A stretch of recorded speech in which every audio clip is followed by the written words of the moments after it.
ಪೋರ್ಚುಗೀಸರು ಹಿಂದೂಗಳನ್ನು ಮತಾಂತರಿಸಿದ್ದು ಹೌದು, ಹಿಂದೂ ದೇವಾಲಯಗಳನ್ನು ನಾಶಗೊಳಿಸಿದ್ದು ಹೌದು. ಜನರು ಮಾತನಾಡುತ್ತಿದ್ದ ಕೊಂಕಣಿ ಭಾಷೆಯ ಮೇಲೆಯೂ ನಿರ್ಬಂಧ ಹೇರಲಾಯಿತು. ಮತಾಂತರಿತ ಕ್ರೈಸ್ತರು ಪರಿಪೂರ್ಣವಾಗಿ ಪೋರ್ಚುಗೀಸರಂತೆಯೇ ನಡೆದುಕೊಳ್ಳಬೇಕು, ಅವರಂತೆಯೇ ಬದುಕಬೇಕೆಂಬುದು ಚರ್ಚಿನ ಅಪೇಕ್ಷೆಯಾಗಿತ್ತು. ಗೋವಾದಲ್ಲಿ ಸ್ಥಳೀಯ ಹಿಂದೂಗಳು ಕ್ರೈಸ್ತರಾದದ್ದು ಪೋರ್ಚುಗೀಸರಿಂದಲೇ ಎಂಬುದು ಸತ್ಯ. ನೂತನ ಕ್ರೈಸ್ತರು ನಾಮಕೆ ವಾಸ್ತೆ ಕ್ರೈಸ್ತರಾಗಿದ್ದು ಅವರಿಗೆ ಸಹಿಸಲಾಗಲಿಲ್ಲ. ಕ್ರೈಸ್ತರಾಗಿ ಮತಾಂತರಗೊಂಡರೆ ಅಥವಾ ಚರ್ಚಿಗೆ ಪೂಜೆಗೆ ಮಾತ್ರ ಬಂದರೆ ಸಾಕೆ, ನಾವು ಕೊಂಕಣಿ ಕ್ರೈಸ್ತರು 100% ಭಾರತೀಯರು, 100% ಕನ್ನಡಿಗರೂ ಆಗಿದ್ದೇವೆ.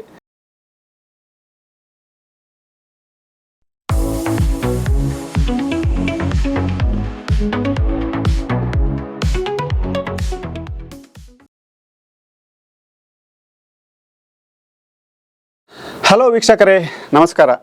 ನಾನು ಡೊನಾಲ್ಡ್ ಪೆರೇರಾ. ವಿಶೇಷ ವಿಚಾರಗಳ ಮೇಲೆ ಬೆಳಕು ಚೆಲ್ಲುವ ಸೆಂಟರ್ ಪಾಯಿಂಟ್ಗೆ ನಿಮಗೆ ಸ್ವಾಗತ. ಪ್ರಿಯರೇ, ಇಂದು ನಾನು ಬಹಳ ಮುಖ್ಯವಾದ ಪ್ರಶ್ನೆಯೊಂದಕ್ಕೆ ಉತ್ತರ ಕಂಡುಕೊಳ್ಳುವ ಪ್ರಯತ್ನ ಮಾಡುತ್ತಿದ್ದೇನೆ. ನಿಮಗೆಲ್ಲ ಗೊತ್ತೇ ಇದೆ, ಮಂಗಳೂರಿನ ಕ್ರೈಸ್ತರು ಅಥವಾ ಕರಾವಳಿಯ ಕೊಂಕಣಿ ಕಥೋಲಿಕರು ಎಂದು ಕರೆಯಲ್ಪಡುವ ಒಂದು ಜನಾಂಗವಿದೆ.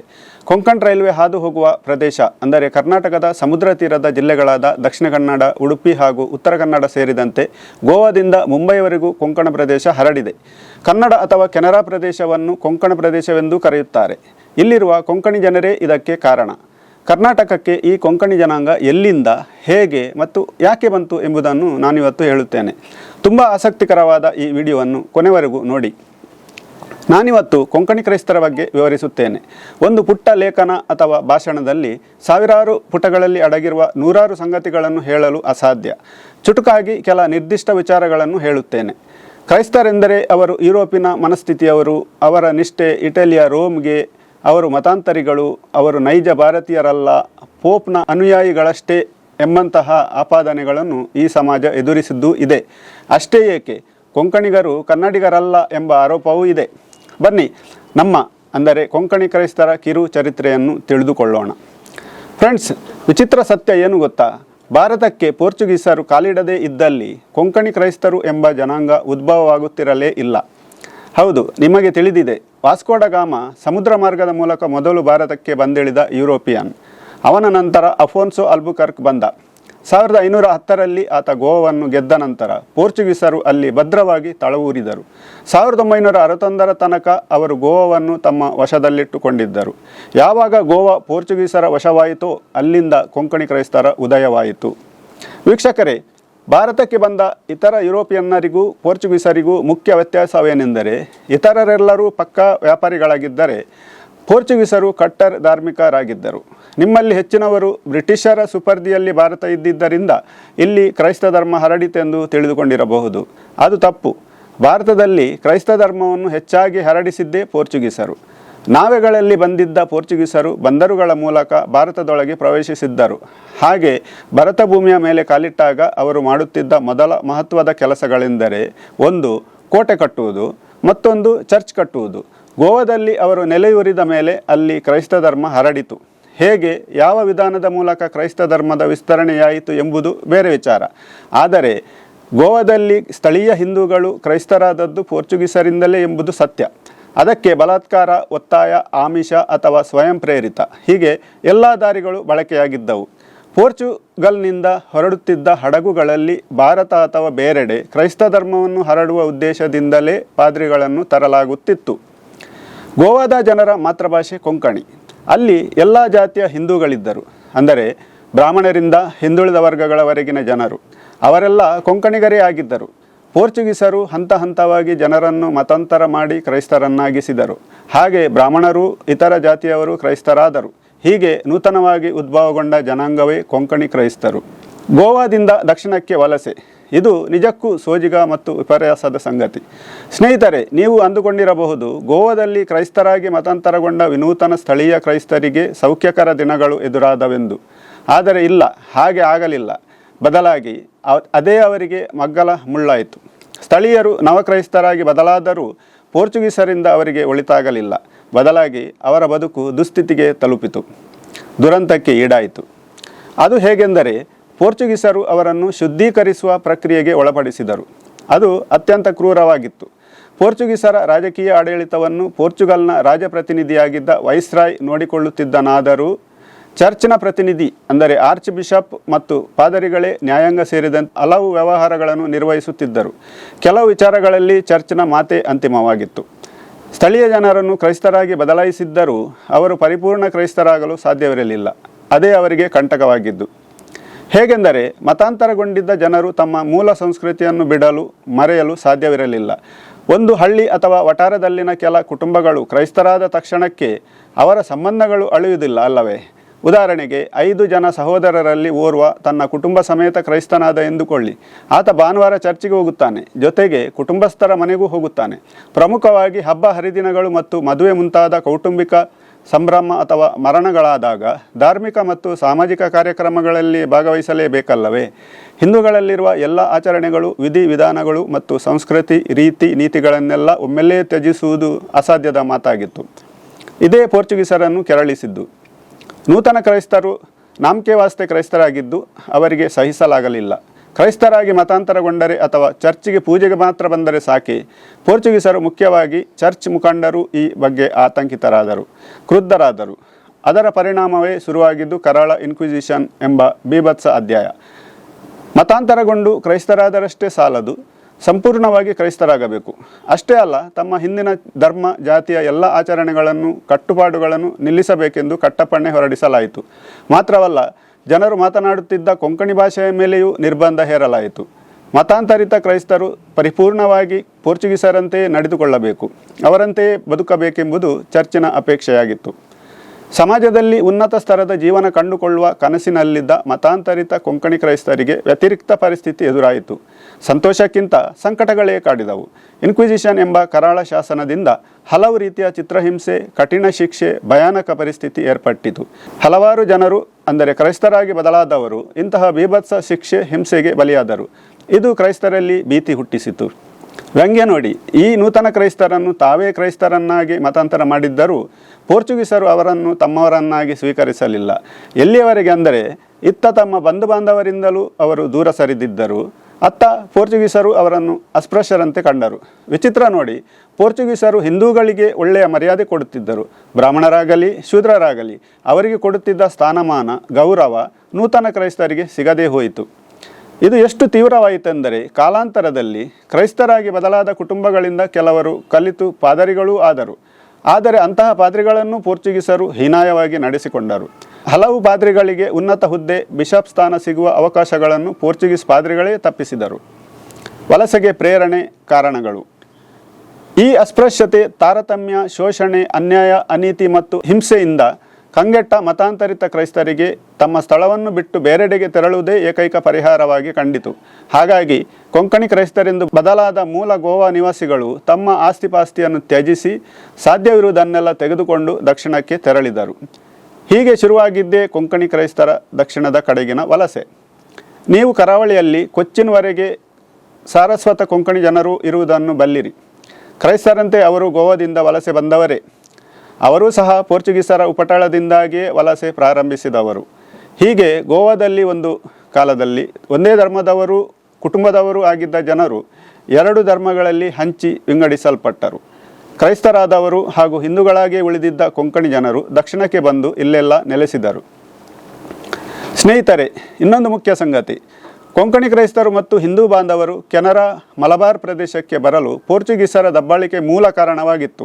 ಹಾಗಂತ ಅದೊಂದೇ ಕಾರಣಕ್ಕೆ ಜನರು ಗೋವಾವನ್ನು ತ್ಯಜಿಸಿದ್ದಲ್ಲ. ಪೋರ್ಚುಗೀಸರ ಅನ್ಯಾಯ, ಕ್ರೌರ್ಯದಿಂದಾಗಿ ದಕ್ಷಿಣದ ಬೇರೆ ಬೇರೆ ಸಂಸ್ಥಾನಗಳಿಗೆ ಗೋವಾದ ಜನರು ವಲಸೆ ಪ್ರಾರಂಭಿಸಿದ ನಂತರ ಉಳಿದ ಜನರಿಗೂ ಗೋವಾಕ್ಕಿಂತ ಬೇರೆಯ ಸುರಕ್ಷಿತ ಮತ್ತು ಸಮೃದ್ಧ ರಾಜ್ಯಗಳ ಪರಿಚಯವಾಗಿತ್ತು. ಮುಖ್ಯವಾಗಿ ಕೆಳದಿ ನಾಯಕರ ಸಂಸ್ಥಾನ. ಗೋವಾ ರಾಜ್ಯದಿಂದ ದಕ್ಷಿಣಕ್ಕೆ ಈಗಿನ ಕರ್ನಾಟಕದ ಕರಾವಳಿ ಮತ್ತು ಕೇರಳದ ಮಲಬಾರ್ವರೆಗೂ ಬಿದನೂರಿನ ಇಕ್ಕೇರಿ ನಾಯಕರ ಆಡಳಿತವಿತ್ತು. ಅದೊಂದು ಸುಭಿಕ್ಷ ಸಂಸ್ಥಾನವೂ ಸಮೃದ್ಧ ಹಾಗೂ ಸದೃಢ ಸಾಮ್ರಾಜ್ಯವೂ ಆಗಿತ್ತು. ಅಲ್ಲಿ ಶಾಂತಿ ಮತ್ತು ಸಾಮರಸ್ಯವಿತ್ತು. ವಲಸೆಗೆ ಇತರ ಸಂಗತಿಗಳೂ ಕಾರಣವಾದವು. ಸತತ ಯುದ್ಧಗಳು, ರೋಗ ರುಜಿನಗಳು, ಸಾಂಕ್ರಾಮಿಕ ಕಾಯಿಲೆಗಳು, ಆರ್ಥಿಕ ಸಾಂಸ್ಕೃತಿಕ ಕಾರಣಗಳು ಮತ್ತು ಬರ. ಶಿವಾಜಿಯ ಮಗ ಸಂಭಾಜಿ ಗೋವಾದ ಮೇಲೆ ದಾಳಿ ಮಾಡಿದಾಗ ದೊಡ್ಡ ಮಟ್ಟದಲ್ಲಿ ಜನರು ದಕ್ಷಿಣಕ್ಕೆ ವಲಸೆ ಬಂದರು. ಬಿಜಾಪುರದ ಆದಿಲ್ ಶಾಹಿಗಳು ತಮ್ಮ ಕೈಬಿಟ್ಟು ಹೋಗಿದ್ದ ಗೋವಾವನ್ನು ಮರಳಿ ವಶಪಡಿಸಲು ಆಗಾಗ ದಾಳಿ ನಡೆಸುತ್ತಿದ್ದರು. ಗೋವಾದಲ್ಲಿ ಬೇಕಾದಷ್ಟು ಆಹಾರ ಉತ್ಪನ್ನವೂ ನಡೆಯುತ್ತಿರಲಿಲ್ಲ. ಗೋವಾ ಸಣ್ಣ ಪ್ರದೇಶ, ಅಲ್ಲಿ ಕೃಷಿ ಮಾಡಲು ಸಾಕಷ್ಟು ಜಾಗವಿರಲಿಲ್ಲ. ಕೆಳದಿ ರಾಜ್ಯದಲ್ಲಿ ಬೇಕಾದಷ್ಟು ಕೃಷಿ ಜಾಗ, ಖಾಲಿ ಸ್ಥಳವಿತ್ತು. ಆದರೆ ಕಾರ್ಮಿಕರ ಮತ್ತು ಕುಶಲಕರ್ಮಿಗಳ ಕೊರತೆ ಇತ್ತು. ಈ ಕೊರತೆಯನ್ನು ಕೊಂಕಣಿ ಕ್ರೈಸ್ತರು ಬಹುವಾಗಿ ನೀಗಿಸಿದರು. ಕೆಳದಿ ರಾಜ್ಯದ ಈ ಪ್ರೋತ್ಸಾಹಕರ ಪರಿಸ್ಥಿತಿಯನ್ನು ಗೋವಾದ ಜನರು ಸುವರ್ಣಾವಕಾಶವೆಂದು ಪರಿಗಣಿಸಿ ಕಾಲಾಂತರದಲ್ಲಿ ಕ್ರೈಸ್ತರು, ಹಿಂದೂಗಳು ದಕ್ಷಿಣಕ್ಕೆ ವಲಸೆ ಬಂದು ಸುಖ, ಸಂಪತ್ತು ಮತ್ತು ನೆಮ್ಮದಿಯ ಜೀವನ ಗಳಿಸಿದರು. ಕೆಳದಿ ನಾಯಕರ ಅಪೂರ್ವ ಬೆಂಬಲ. ಕೆಳದಿ ನಾಯಕರು ತುಂಬ ಉದಾರ ಮನಸ್ಸಿನವರು, ಇತರ ಧರ್ಮಗಳಿಗೆ ಗೌರವ ನೀಡುವವರು ಆಗಿದ್ದರು. ಗೋವಾದಲ್ಲಿನ ಬಿಕ್ಕಟ್ಟು ಮತ್ತು ವಲಸೆಯಿಂದ ಕೆಳದಿ ಸಂಸ್ಥಾನಕ್ಕೆ ಲಾಭವೇ ಆಯಿತು. ಯಾಕೆಂದರೆ ಕೆಳದಿ ನಾಡಿನಲ್ಲಿ ಪ್ರಮುಖವಾಗಿ ಕರಾವಳಿಯಲ್ಲಿ ಸಮೃದ್ಧ ನೀರಾವರಿ ಇತ್ತು. ಉತ್ತಮ ಮಳೆ, ನದಿ, ತೊರೆಗಳು ಇಲ್ಲಿ ಅಪಾರ. ಹಾಗಾಗಿ ಕೃಷಿಗೆ ಅತ್ಯುತ್ತಮ ಪರಿಸರ ಇಲ್ಲಿತ್ತು. ಕೆಳದಿ ಸಂಸ್ಥಾನದಲ್ಲಿ ಕೃಷಿ, ವ್ಯಾಪಾರ, ಉದ್ದಿಮೆಗೆ ಆಗ ಬೇಕಾದಷ್ಟು ಅವಕಾಶ ಇದ್ದರೂ ನಿಪುಣ ಕೈಗಳ ಕೊರತೆ ಇತ್ತು. ಗೋವಾದಿಂದ ಬಂದ ಕೊಂಕಣಿ ಕ್ರೈಸ್ತರು ಚತುರರು, ಪ್ರಾಮಾಣಿಕರು, ಸಾಹಸಿಗಳು, ಕೌಶಲ್ಯತೆ ಹೊಂದಿದವರು, ನಿಷ್ಠಾವಂತರು ಎಂಬುದನ್ನು ಕೆಳದಿ ಅರಸರು ಕಂಡುಕೊಂಡರು. ಈ ಕೊಂಕಣಿ ಕ್ರೈಸ್ತರ ಆಗಮನದಿಂದ ಕೆಳದಿಯ ಆದಾಯವು ವೃದ್ಧಿಯಾಯಿತು. ತಮ್ಮ ನಾಡಿಗೆ ಬಂದ ಕ್ರೈಸ್ತರಿಗೆ ಕೆಳದಿ ಸಂಸ್ಥಾನ ಮುಕ್ತವಾಗಿ ಬೆಂಬಲಿಸಿತು. ಹೆಚ್ಚಿನ ಸಂಖ್ಯೆಯ ಕ್ರೈಸ್ತರು ಕೃಷಿ ಚಟುವಟಿಕೆಯಲ್ಲಿ ನಿರತರಾದರು.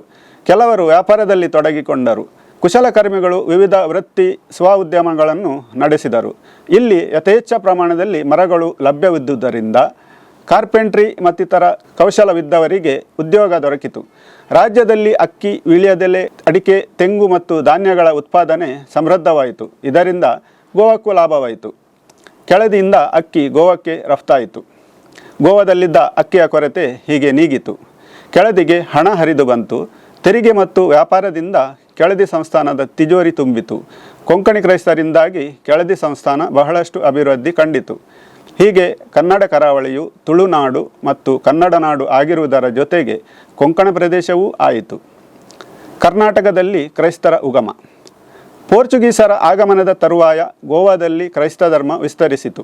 ಕಾಲಕ್ರಮೇಣ ಕ್ರೈಸ್ತರು ಅಲ್ಲಿಂದ ದಕ್ಷಿಣಕ್ಕೆ ಬಂದು ಇಲ್ಲಿಯೂ ನೆಲೆಸಿದರು. ಹಾಗಾದರೆ ಅದಕ್ಕೂ ಮೊದಲು ಕ್ರೈಸ್ತರು ಇಲ್ಲಿ ಇರಲಿಲ್ಲವೇ? ಈ ಪ್ರಶ್ನೆಗೂ ಉತ್ತರವಿದೆ. ಭಾರತದಲ್ಲಿ ಕ್ರಿಸ್ತ ಶಕ ಮೊದಲ ಶತಮಾನದಲ್ಲೇ ಕ್ರೈಸ್ತ ಧರ್ಮ ಪ್ರಾರಂಭಗೊಂಡಿತು.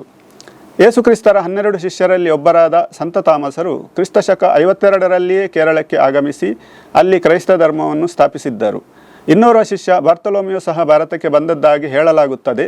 ಆದರೆ ಹೆಚ್ಚಿನ ವಿವರ ಲಭ್ಯವಿಲ್ಲ. ಕೇರಳದಲ್ಲಿರುವ ಮಲಯಾಳಿ ಕ್ರೈಸ್ತರು ಸಂತ ಥಾಮಸರಿಂದ ಉದ್ಭವವಾದ ಜನಾಂಗ. ಮಂಗಳೂರು ಮತ್ತಿತರ ಕಡೆ 16ನೇ ಶತಮಾನಕ್ಕಿಂತಲೂ ಮುಂಚೆ ಕ್ರೈಸ್ತರು ನೆಲೆಸಿದ್ದರು. ಆದರೆ ಅವರು ಕಾಯಂ ನಿವಾಸಿಗಳಾಗಿರದೆ ಇತರೆಡೆಗಳಿಂದ ಉದ್ಯೋಗಕ್ಕೆ ಬರುತ್ತಿದ್ದವರೆಂದು ಹೇಳಲಾಗುತ್ತದೆ. ಕೆಲ ಮೂಲಗಳ ಪ್ರಕಾರ 1526ರಲ್ಲಿಯೇ ಅಂದರೆ ಕೃಷ್ಣದೇವರಾಯನ ಕಾಲದಲ್ಲಿ ಮಂಗಳೂರಿನಲ್ಲಿ ಇಗರ್ಜಿ ಸ್ಥಾಪನೆಗೊಂಡಿತ್ತು. ಆದರೆ ಅದರ ಖಚಿತ ಮಾಹಿತಿ ಸಿಕ್ಕಿಲ್ಲ.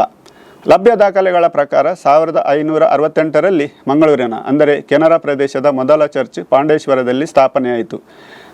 ಅದೇ ಈಗಿನ ರೊಜಾರಿಯೋ ಚರ್ಚ್. ಹಳೆಯ DC ಆಫೀಸ್ ಇದೆ ಅಲ್ವಾ, ಆ ಏರಿಯಾದಲ್ಲಿ ಪೋರ್ಚುಗೀಸರು ಕೋಟೆ ಮತ್ತು ಆ ಚರ್ಚ್ ಕಟ್ಟಿದ್ದರು. ಅದೇ ವರ್ಷ ಉಲ್ಲಾಳ ಮತ್ತು ಫರಂಗಿಪೇಟೆಯಲ್ಲಿಯೂ ಚರ್ಚ್ ಕಟ್ಟಲಾಗಿತ್ತು. ಹೀಗೆ ಗೋವಾಕ್ಕೆ ಪೋರ್ಚುಗೀಸರ ಪ್ರವೇಶದಿಂದ ಹಲವು ಸ್ಥಿತ್ಯಂತರಗಳು ಉಂಟಾಗಿ ಕೊಂಕಣಿ ಕ್ರೈಸ್ತರೆಂಬ ಒಂದು ಪ್ರಭೇದ ಸೃಷ್ಟಿಸಲ್ಪಟ್ಟಿತು ಮತ್ತು ಅದು ಭಾರತದ ಇತರ ಪ್ರದೇಶಗಳಿಗೆ ವ್ಯಾಪಿಸಿತು. ಪ್ರಸ್ತುತ ಕೆನರಾ ಕೊಂಕಣಿ ಕ್ರೈಸ್ತರು ಪ್ರಪಂಚದ ಬಹುತೇಕ ಎಲ್ಲ ಕಡೆ ನೆಲೆಸಿದ್ದಾರೆ. ಅತ್ಯಂತ ಸುಶಿಕ್ಷಿತ, ಪ್ರಾಮಾಣಿಕ, ನಿಯತ್ತಿನ, ಕಠಿಣ ದುಡಿಮೆಯ ಮತ್ತು ಕ್ಷಮತೆಯುಳ್ಳ ಜನರೆಂದು ಕೊಂಕಣಿ ಕ್ರೈಸ್ತರು ಖ್ಯಾತಿಗೊಳಗಾಗಿದ್ದಾರೆ. ಮುಖ್ಯವಾದ ಸತ್ಯವೇನೆಂದರೆ ಎಲ್ಲರಂತೆ ನಾವು ಕೊಂಕಣಿ ಕ್ರೈಸ್ತರು 100% ಭಾರತೀಯರು, 100% ಕನ್ನಡಿಗರೂ ಆಗಿದ್ದೇವೆ. ನಮ್ಮ ಪೂರ್ವಜರು ಅನಿವಾರ್ಯ ಕಾರಣಗಳಿಂದ ಕ್ರೈಸ್ತರಾಗಿ ಮಾರ್ಪಟ್ಟಿರಬಹುದು. ಆದರೆ ನಾವೆಲ್ಲ ಇದೇ ಮಣ್ಣಿನ ಮಕ್ಕಳೆಂದು ಮರೆಯಬಾರದು. ಇನ್ನೊಂದು ವಿಚಾರವೆಂದರೆ ಈಗಿರುವ ಎಲ್ಲ ಕೊಂಕಣಿ ಕ್ರೈಸ್ತರ ಪೂರ್ವಜರು ಗೋವಾದಿಂದ ಬಂದವರಲ್ಲ. ಕಾಲಾಂತರದಲ್ಲಿ ಬೇರೆ ಬೇರೆ ರೀತಿಯಲ್ಲಿ ಇಲ್ಲಿಯೇ ಕ್ರೈಸ್ತ ಧರ್ಮಕ್ಕೆ ಸೇರ್ಪಡೆಗೊಂಡವರು ಇದ್ದಾರೆ. ಪ್ರತಿಯೊಬ್ಬರ ಮೂಲ ಗೋವಾ ಅಲ್ಲ. ಇಲ್ಲಿಯೂ ಮತಾಂತರಗೊಂಡವರ ಸಂಖ್ಯೆ ದೊಡ್ಡದಿದೆ. ಕನ್ನಡ ಕರಾವಳಿ ಮುಟ್ಟದ ಪೋರ್ಚುಗೀಸರು. ಸ್ನೇಹಿತರೆ, ಇನ್ನೊಂದು ಇಂಟ್ರೆಸ್ಟಿಂಗ್ ವಿಚಾರ ಏನು ಗೊತ್ತಾ? ಅಫೋನ್ಸೋ ಅಲ್ಬುಕಾರ್ಕ್ ದೊಡ್ಡ ತಂಡದೊಂದಿಗೆ ಭಾರತಕ್ಕೆ ಬಂದಿದ್ದ. ಮೊದಲು ಆತ ಕೇರಳದಲ್ಲಿ ಇಳಿದುಕೊಂಡಿದ್ದ. ಉತ್ತರಕ್ಕೆ ಬರುವಾಗ ಕನ್ನಡ ಕರಾವಳಿಯ ಮೂಲಕವೇ ಹಾದು ಹೋಗಿದ್ದ. ಆದರೆ ಮಂಗಳೂರು ಆಗಲಿ ಉತ್ತರದಲ್ಲಿ ಸಿಗುವ ಯಾವುದೇ ಬಂದರಿಗೆ ಆತ ಕಾಲಿಡಲಿಲ್ಲ. ಆತ ಸೀದಾ ತಲುಪಿದ್ದು ಗೋವಾ ಬಳಿರುವ ಅಂಜುದೀವ್ ದ್ವೀಪಕ್ಕೆ. ಯಾಕೆ ಗೊತ್ತಾ? ಇಲ್ಲಿ ಆಗ ಕೃಷ್ಣದೇವರಾಯ ಆಳ್ವಿಕೆ ನಡೆಸುತ್ತಿದ್ದ. ವಿಜಯನಗರವೆಂಬ ಮಹಾನ್ ಸಾಮ್ರಾಜ್ಯವು ಆಗ ಉಚ್ಛ್ರಾಯ ಸ್ಥಿತಿಯಲ್ಲಿತ್ತು. ಕೃಷ್ಣದೇವರಾಯ ಆಗಷ್ಟೇ ತನ್ನ ಪರಾಕ್ರಮ ಮತ್ತು ಸಾಮರ್ಥ್ಯವನ್ನು ಸಾಬೀತುಪಡಿಸಿದ್ದ. ಅದನ್ನು ಅಫೋನ್ಸೋ ಚೆನ್ನಾಗಿ ತಿಳಿದಿದ್ದ. ಭಾರತಕ್ಕೆ ಬರುವ ಮುನ್ನವೇ ಆತ ಎಲ್ಲವನ್ನೂ ಸ್ಟಡಿ ಮಾಡಿದ್ದ. ಹುಲಿಯ ಬಾಯಿಗೆ ಬೀಳುವ ಮೂರ್ಖತನ ಆತ ಮಾಡಲಿಲ್ಲ. ಅದೇ ಕಾರಣಕ್ಕೆ ಆತ ಇಲ್ಲಿನ ಯಾವುದೇ ಬಂದರಿಗೆ ಪ್ರವೇಶಿಸುವ ಧೈರ್ಯ ಮಾಡದೆ ಸೀದಾ ಗೋವನ್ನು ಕಬಳಿಸುವತ್ತ ಮುನ್ನುಗ್ಗಿದ್ದ. ಮುಗಿಸುವ ಮುನ್ನ ವೀಕ್ಷಕರೇ, ಕೆಲ ಸ್ಪಷ್ಟೀಕರಣಗಳು. ಇದು ಕೊಂಕಣಿ ಕ್ರೈಸ್ತರ ಉದ್ಭವ ಮತ್ತು ವಲಸೆಯ ಬಗೆಗಿನ ಪರಿಚಯ ಮಾಡುವ ಸಣ್ಣ ಪ್ರಯತ್ನವಷ್ಟೇ. ಚರಿತ್ರೆ ಹೇಳುವಾಗ ಹಿಂದಿನ ಘಟನೆಗಳನ್ನು ಹೇಳಲೇಬೇಕಾಗುತ್ತದೆ. ಹಾಗಂತ ಹಿಂದಿನ ಘಟನೆಗಳಿಗೆ ಈಗಿನವರನ್ನು ದೂಷಿಸುವುದಾಗಲಿ ಹೊಣೆಗಾರರನ್ನಾಗಿ ಮಾಡುವುದಾಗಲಿ ಸಾಧ್ಯವಿಲ್ಲ. ಅಂತಹ ದುರುದ್ದೇಶ ನಮಗೆ ಖಂಡಿತ ಇಲ್ಲ. ಪೋರ್ಚುಗೀಸರು ಹಿಂದೂಗಳನ್ನು ಮತಾಂತರಿಸಿದ್ದು ಹೌದು, ಹಿಂದೂ ದೇವಾಲಯಗಳನ್ನು ನಾಶಗೊಳಿಸಿದ್ದು ಹೌದು. ಅದೆಲ್ಲ ಗತಕಾಲದ ಘಟನೆಗಳಷ್ಟೇ. ಇಂದು ನಾವು ಅದನ್ನು ಮಾಹಿತಿಯಾಗಿ ಇತಿಹಾಸವಾಗಿ ಅಷ್ಟೇ ನೋಡಬೇಕು. ದಯವಿಟ್ಟು ಯಾವುದೇ ತಪ್ಪು ಅರ್ಥೈಸುವಿಕೆ ಬೇಡ. ಪ್ರಿಯ ವೀಕ್ಷಕರೇ, ಇಷ್ಟು ನಮ್ಮ ಕೊಂಕಣಿ ಕ್ರೈಸ್ತರ ಉಗಮ ಮತ್ತು ಆಗಮನದ ಬಗೆಗಿನ ವಿವರ. ಈ ಸರಣಿಯ ಮುಂದಿನ ವಿಡಿಯೋಗಳಲ್ಲಿ ಕೆಳದಿ ಸಂಸ್ಥಾನದಲ್ಲಿ ಕ್ರೈಸ್ತರು ಹೇಗೆ ಜೀವಿಸಿದರು, ಅವರ ಪರಿಸ್ಥಿತಿ ಹೇಗಿತ್ತು, ಎಲ್ಲೆಲ್ಲ ಚರ್ಚುಗಳಿದ್ದವು ಎಂಬುದನ್ನು ವಿವರಿಸುತ್ತೇನೆ. ಎಲ್ಲಕ್ಕಿಂತ ಮುಖ್ಯವಾಗಿ ಸುಮಾರು 2 ಶತಮಾನ ಸಂಪದ್ಭರಿತ ಶಾಂತಿಯುತ ಬದುಕು ಕಂಡ ಕರಾವಳಿಯ ಕ್ರೈಸ್ತರು ಮತ್ತೊಂದು ಬೀಭತ್ಸಕರ ಸನ್ನಿವೇಶವನ್ನು ಎದುರಿಸಬೇಕಾಯಿತು. ಅದೇ ಟಿಪ್ಪು ಸುಲ್ತಾನ್ ರೂಪದಲ್ಲಿ ಅಪ್ಪಳಿಸಿದ ಕೆನರಾ ಕ್ರೈಸ್ತರ ಬಂಧನ ಎಂಬ ಕರಾಳ ಅಧ್ಯಾಯ. ಅದರ ಬಗ್ಗೆಯೂ ಜನರಲ್ಲಿ ಸಾಕಷ್ಟು ತಪ್ಪು ಅಭಿಪ್ರಾಯಗಳಿವೆ. ಅದೆಲ್ಲವನ್ನು ಮುಂದೆ ಪ್ರಸ್ತುತಪಡಿಸುತ್ತೇನೆ. ನಿಮಗೆ ಈ ವಿಡಿಯೋ ಇಷ್ಟವಾದಲ್ಲಿ ಲೈಕ್ ಮಾಡಿ, ಇತರರಿಗೂ ಕಳಿಸಿ. ನಿಮಗನಿಸಿದ್ದನ್ನು ಕಮೆಂಟ್ ಬರೆದು ತಿಳಿಸಿ.